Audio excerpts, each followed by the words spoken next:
years? Yeah, I really like it. It's my local circuit, growing up in Swindon, just around the corner. But it's actually not one I've ridden very much, just because of the restrictions they've got here. It's a track that no one actually rides very much, so yeah, it's my local track, but it doesn't mean we've been here anymore. But I do really enjoy it. I think any rider you speak to will say this is one of their favourites, just because of the speed out the back, and we're doing a 100 and sort of, I think it's 112, 113 mile an hour average lap, and you just don't get that anywhere else. And of course then you've got the complete difference of that, of the club chicane here, where you're kind of hammering it down and yeah, it's dropping it left and right. From sixth to second, and yeah, so you soon realise how fast you'll go when you sit up at the end of that back straight and you get the wind in your face. Yeah, it's definitely quick. I bet you do. We've obviously been talking about throughout the whole of the season and last season as well about some safety issues with road riding. And I know you yourself don't ride on the road, as a lot of racers don't, but presumably you're very conscious of the safety kit you have when you're out there and making sure you've got all the right stuff. Yeah, definitely. I don't feel comfortable riding on a scooter with that helmet on now, because I'm so used to wearing one. It's the kit we wear out is the best stuff you can get, and it needs to be, because the speed, like I say, the speeds we're doing, especially at tracks like this, without the gear, we'd be in a lot more trouble, and we did make a mistake. But thankfully, obviously, the gear we do use is top stuff, and over the years it's got better and better. And yeah, go on. Well, I think we're as safe as you're going to get, other than wrapping yourself in a bubble or something. It's not going to get much better. It wouldn't be as airstreamed either, as aerodynamic. I don't think you'd be able to move around on the bike too well. But from that point of view then, so it's important to you to have the best gear you can get, and that would include what, for example, for those who might know? If I start from the bottom up, I use Daytona boots, and I don't know if anyone out there, they're quite a rare boot. A lot of road riders won't have seen them, but they sort of retail at over £1,000 a pair. Really? Because they're that's probably why they're quite rare. I'm just guessing. They're handmade in Germany, and after I wore a pair of those about 5 years ago, I've never gone back, because they're a carbon fibre shell, and they're just rigid, so I won't feel safe in anything else. Moving up, we've got the leathers, which you get kangaroo, you get cow, and the leathers I'm using this year have got the memory foam padding, so it feels soft to touch, but when you actually compress it, it goes hard, so that actually takes a bit of the initial impact out.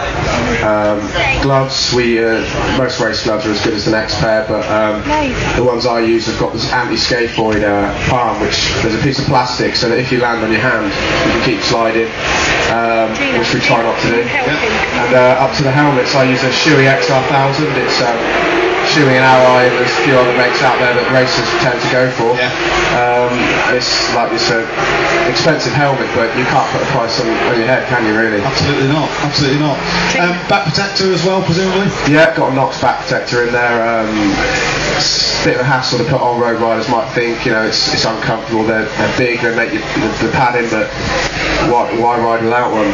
It's your back, you need it, and it does, especially out there. Then I came out, and you can see I'm sweating now, but your back, because of the back protector being pulled against you, is one of the most uncomfortable bits you can wear, but you need to wear it. I wouldn't ever consider riding without one.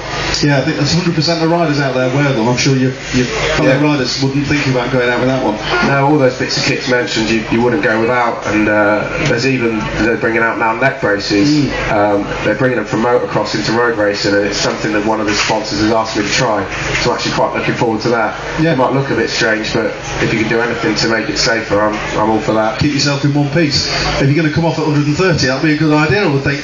Bringing it back to the season and looking ahead to the rest of the season, Kenny, what are your hopes and expectations? You talked about developing the bike as you go, and obviously that makes life a little bit more difficult, but how do you hope the season will continue? It's the team's first season moving up to the superbikes, and it's also mine as well. I did do a few one-off rides last year, but so we're fighting, it's a steep uphill struggle. We've got a brand new bike, I'm new to the class, they're new to the class, so the idea is to develop as we go, and hopefully by sort of mid-season, which is coming up quickly now, but mid-season we want to be a bit closer to the front of the cup, and by the end of the season I want to be on the cup podium every time. I don't see why we can't be. The bike is good, and I feel I'm able, but at the moment we're just in between with the setup, and it's just tough. So we just want to keep progressing. As long as every time we go out there we're learning, then part of the job's done. Snetterton's the next venue on the tour, as it were, and a very similar track to here in that it's an airfield circuit, quite flat. The bomb hole, of course, makes it a little bit different and a bit of an uppity downity. Is that another track you look forward to? It's probably one of my least favourite in the country, just because it's quite basic. It's small, but it's fast. There's a couple of complex corners there, like you said. The bomb hole's a good one, and it is similar to this. We're going from as fast as you can get in top gear down to quite a slow chicane sort of S's area, which is very similar to the back here.